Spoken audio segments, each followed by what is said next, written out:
வணக்கம். நாம வரலாறு, கலாச்சாரம்னு முக்கியமான விஷயங்கள பத்தி பேசும்போது, சில சமயம் வாக்குவாதம் சூடு பிடிச்சிடும் இல்லையா?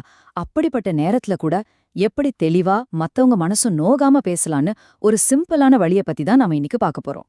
சரி, வரலாற்ற பத்தி பேசும்போது தெளிவாவும் இருக்கணும், மரியாதையாவும் இருக்கணும். இது ரெண்டும் எப்படி ஒரே நேரத்துல சாத்தியம்? அதுதான் இங்க பெரிய கேள்வி. கருத்து வேறுபாடு வரும்போது அது சண்டையில முடியாம ஒரு நல்ல விவாதமா எப்படி மாத்துறது? அதுக்கான ஒரு தீர்வை தான் இந்த பகுப்பாய்வுல நாம தேடப் போறோம். சரி, இந்த திறனை வளர்த்துக்கிறதுக்கு ஒரு 5 ஸ்டெப்ஸ் பார்க்கலாம். முதல்ல, தெளிவா பேசுறதுக்கு ஒரு ஃப்ரேம்வொர்க். ரெண்டாவது, எது நிஜம், எது வெறும் சின்னம், அதாவது சிம்பல்னு புரிஞ்சுக்கிறது. அப்புறம், எப்படி துல்லியமா பேசணும், விவாதத்துக்கான ரூல்ஸ் என்ன, கடைசியா இது எல்லாத்தையும் ஒன்னா சேர்க்கிற ஒரு முக்கியமான கொள்கை. இது எல்லாம் தான் பார்க்க போறோம். முதல் படி, தெளிவுக்கான ஒரு கட்டமைப்பு. இப்ப பாருங்க, சிக்கலான விஷயங்கள பத்தி பேச ஆரம்பிச்சா பேச்சு எங்கெங்கேயோ போகும். ஆனா ஒரு குறிப்பிட்ட கட்டமைப்பை நம்ம ஃபாலோ பண்ணா நம்ம பேச்சு திசை மாறாம ஒரு தெளிவான புரிதலுக்கு கொண்டு போகும். அது எப்படின்னு பார்க்கலாமா? ஓகே, தெளிவா பேசுறதுக்கு ரொம்ப ரொம்ப முக்கியமான படி என்ன தெரியுமா? 2 விஷயங்களை பிரிச்சு பார்க்கறது. ஒன்னு யதார்த்தம், அதாவது நிஜமாவே நடந்தது. இன்னொன்னு குறியீடு, அதாவது ஒரு ஐடியாவுக்கான ஒரு சிம்பல். இந்த ரெண்டையும் நாம குழப்பிக்கும் போதுதான் அங்குதான் பல பிரச்சனையே ஆரம்பிக்குது. இந்த வித்தியாசம்தான் தெளிவான பேச்சுக்கு அஸ்திவாரமே. யதார்த்தம்னா என்ன? அது வரலாறு, நிஜமான மனுஷங்க, நிஜமா நடந்த சம்பவங்கள். ஆனா குறியீடு அது புராணம் மாதிரி. அது ஒரு கருத்தை, ஒரு தத்துவத்தை சொல்லுமே தவிர அது நடந்த சம்பவம் கிடையாது. இது ரொம்ப முக்கியம். உதாரணத்துக்கு சாவித்ரிபாய் ஃபுலேவையும் ஜோதிராவ் ஃபுலேவையும் எடுத்துக்கலாம். அவங்க நிஜமா வாழ்ந்த மனுஷங்க இல்லையா? அவங்க செஞ்ச முயற்சிகளால தான் கல்வி நிறைய பேருக்கு போய் சேர்ந்துச்சு. இது சரித்திரத்துல பதிவான ஒரு உண்மையான நிகழ்வு. இதுதான் யதார்த்தம். இப்போ இதையே சரஸ்வதி உதாரணத்தோட ஒப்பிட்டு பாருங்க.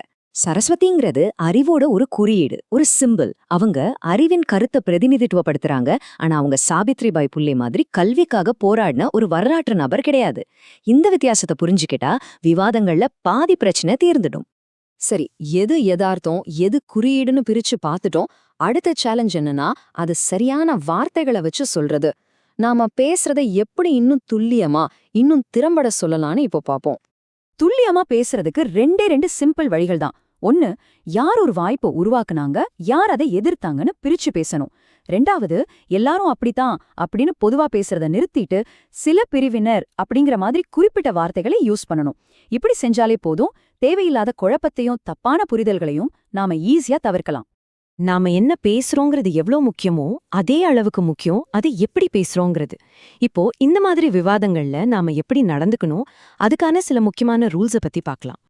இது ரொம்ப ரொம்ப முக்கியமான ஒரு விதி. அதாவது, அர்த்தமுள்ள பேச்சுகள்ல மட்டும் கலந்துக்கோங்க. உங்க பேச்சு அந்த விவாதத்துக்கு ஏதாவது ஒரு வகையில மதிப்பு சேர்க்குன்னு தோணினா மட்டும் பேசுங்க. எல்லா சண்டையிலயும் போய் தலையிட்டு உங்க எனர்ஜியை வேஸ்ட் பண்ணாதீங்க. ஏன்னா உங்க நேரமும் சரி, சக்தியும் சரி ரொம்பவே மதிப்பு வாய்ந்தது. உரையாடல்ல அன்ப பயிற்சி செய்யறதுனா என்ன? இங்க அன்புங்கிறது வெறும் ஒரு ஃபீலிங் இல்ல. அது 2 விஷயங்களோட கலவை. ஒன்னு, உண்மைய தெளிவா எடுத்து சொல்றது. ரெண்டாவது, யார்கிட்ட பேசுறோமோ அவங்களுக்கு உரிய மரியாதைய கொடுக்கறது. இந்த 2ம் ஒன்னா சேரும்போதுதான் அந்த உரையாடலே அர்த்தமுள்ளதா மாறும்.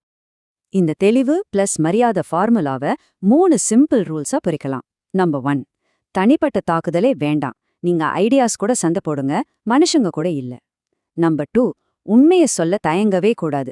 சில சமயம் அமைதியா இருக்கிறது பிரச்சனையை இன்னும் பெருசாக்கும். நம்பர் 3, எந்த பிரயோஜனமும் இல்லாத விவாதங்களை தவிர்த்திடுங்க. இந்த 3ஐயும் கடைபிடிச்சாலே போதும். அதுவே உண்மையான மரியாதையோட சேர்ந்த ஒரு தெளிவான பேச்சா இருக்கும். சரி, இதுவரைக்கும் நாம பார்த்த தெளிவு, துல்லியம், மரியாதை, இது எல்லாத்தையும் ஒன்னா சேர்க்கிற ஒரு அடிப்படை கொள்கைய இப்ப பார்க்க போறோம். இதுதான் இது எல்லாத்துக்கும் ஃபவுண்டேஷன். இது ரொம்பவே முக்கியமான ஒரு மனநிலைங்க. உங்க ரோல் என்னவோ அதுல நீங்க உறுதியா இருங்க. உங்க வேலை ஒரு விஷயத்த தெளிவா புரிஞ்சுக்கிட்டு அதை சரியா வெளிப்படுத்துறது மட்டும்தான். மத்தவங்கள நம்ப வைக்கணும் இல்ல அவங்கள மாத்தணுங்கிறது உங்க வேலை கிடையாது.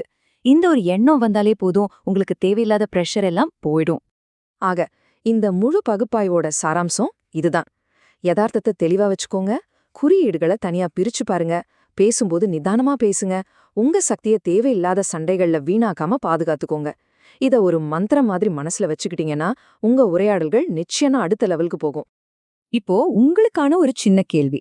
இன்னைக்கு நாம பார்த்த இந்த கொள்கைகள்ல எது உங்க பேச்சுல ஒரு பெரிய மாற்றத்தை கொண்டு வரும்னு நீங்க நினைக்கிறீங்க? எது நீங்க முதல்ல முயற்சி செஞ்சு பார்க்க போறீங்க? யோசிச்சு பாருங்க. ஒரு சின்ன மாற்றம் கூட ஒரு பெரிய வித்தியாசத்தை உருவாக்கும்.